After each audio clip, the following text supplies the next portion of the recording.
Hi, and welcome to this new episode of Biopilates Deep Dive.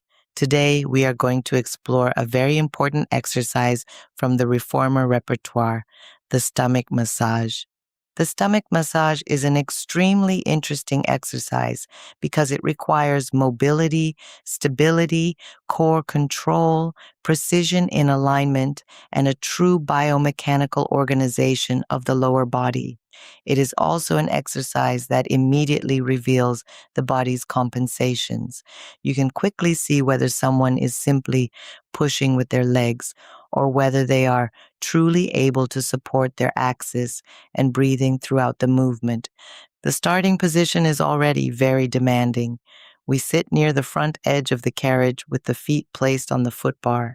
The heels are lifted, the ankles are in plantar flexion, and the hands are placed beside the pelvis on the carriage in the rounded back version.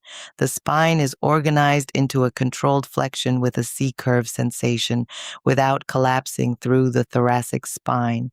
The pelvis remains supported by the deep abdominals and the breath. And immediately something becomes very important, the relationship between the pelvis, the hips, and the ankles.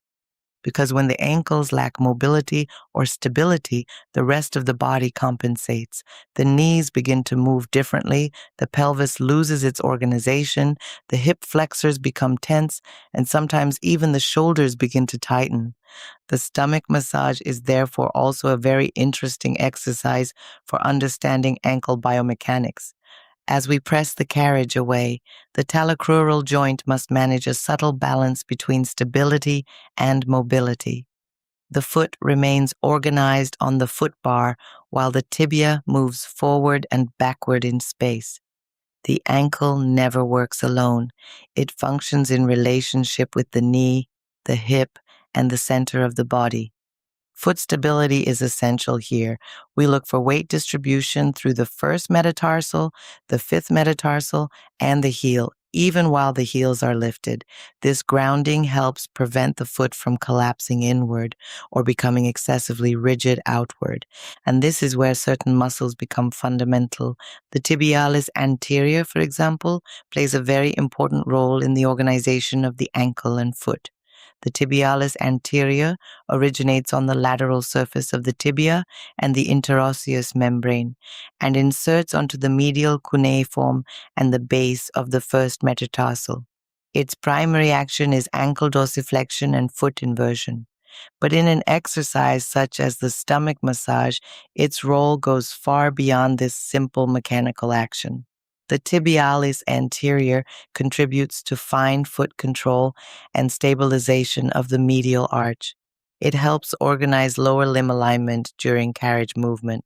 When this muscle lacks control, we often observe a loss of foot stability, excessive pronation, or on the contrary, excessive rigidity through the ankle. The extensor digitorum longus is also very interesting in this exercise. This muscle originates on the anterior surface of the fibula and the interosseous membrane and inserts onto the distal phalanges of the four lesser toes. It contributes to toe extension as well as ankle dorsiflexion. In the stomach massage, this muscle helps maintain organization across the top of the foot and contributes to dynamic ankle control during carriage movement. It also supports precision in foot placement on the bar. And what is fascinating about this exercise is that these muscles never work in isolation.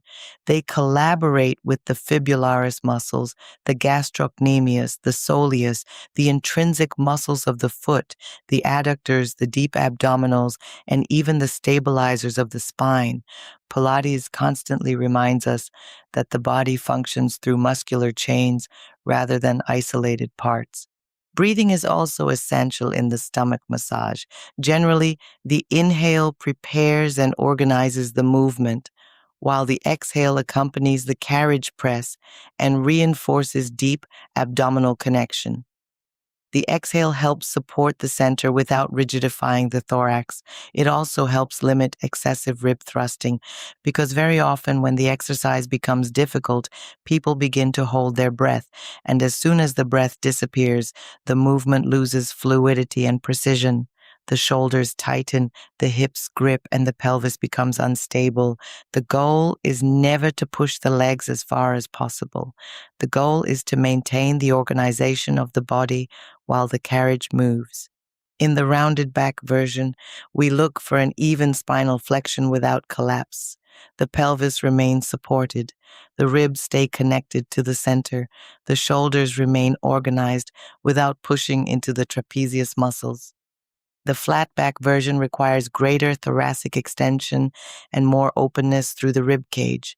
The spine must lengthen upward while maintaining abdominal control. The reach-up version increases the challenge even more. The arms leave their support, which forces the center of the body to work harder in order to stabilize the trunk.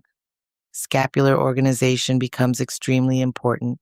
And finally, the twist version introduces rotation. This rotation should remain distributed throughout the entire spine without shifting the pelvis or losing the organization of the legs. Modifications remain extremely important in this exercise. Some individuals may need to sit on a cushion or small elevation to reduce tension in the hips or lower back. Others may need to decrease the range of carriage movement in order to maintain pelvic stability. Sometimes it is preferable to maintain a smaller spinal flexion in order to avoid cervical or thoracic compensations. And we must also monitor the ankles. A person lacking mobility or stability in the foot will often compensate through the knees or pelvis. The stomach massage is therefore an excellent exercise for observing global body coordination. It shows us how the center supports limb movement. It shows us how breathing influences stability. It shows us how the foot and ankle participate in lower limb organization. And above all, it reminds us that a Pilates exercise is never simply about performing a movement. What truly matters is the way the movement is produced. Thank you for listening. I'll see you soon for another episode of Biopilates Deep Dive.